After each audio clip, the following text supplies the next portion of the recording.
Welcome to the experts portion of the program. This is where we address those three little words that men find so hard to say. I don't know. That's true, isn't it? Okay, today's letter goes as follows.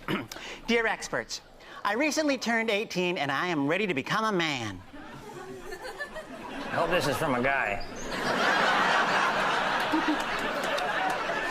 Oh, women don't come to you, Uncle Red, for advice.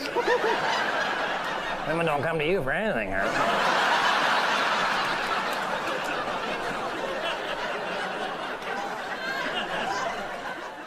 Dear experts, to make myself more mature, I want to grow some kind of facial hair. Unfortunately, I can't decide between a beard, a mustache, a soul patch, a goatee, sideburns, mutton chops, chin music, handlebars, 5 o'clock shadow, Fu Manchu, or the good old Sigmund Freud. What do you think? Well, first of all, you're on the right track, because that's a great way to be virile. To me, there's nothing more manly than a full, thick beard.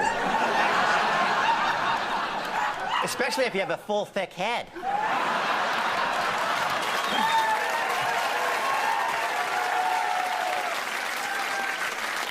You know, I'm with Mr. Green on this one, Harold. A beard can be a great way to alter your appearance, and that can be extremely useful. I just don't think you have to grow like all these wild whiskers all over your face. You know, a simple, subtle mustache will do nicely, like mine. You have a mustache, Harold? Yes! I'm just very fair-haired, that's all, see?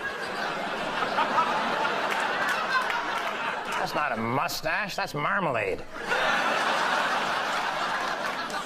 The point is, facial hair has nothing to do with making a man. This viewer can do whatever they like. There's all sorts of beard choices to be had out there. Just look in any style magazine. Or if you want a beard like Harold's, look in the jams and jellies section. You know, other than about a week in October, I basically did nothing last year, and I was fine with that. But even though I was doing nothing, my mind was still thinking about stuff. Stuff that I hadn't done and should have. Stuff that I had done and shouldn't have. But mainly it was coming up with a lot more evidence that, as far as I'm concerned, proves that I'm right and almost everybody else is wrong.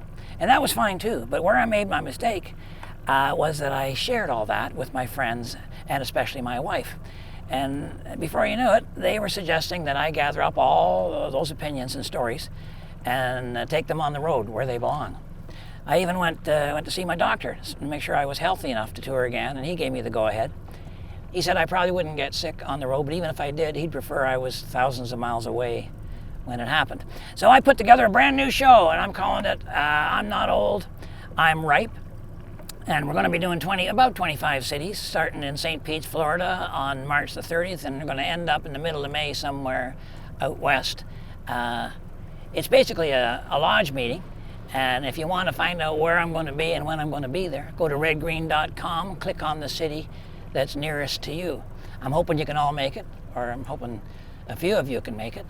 I think it's going to be my best show yet, and if you saw the first two, you know that's certainly doable.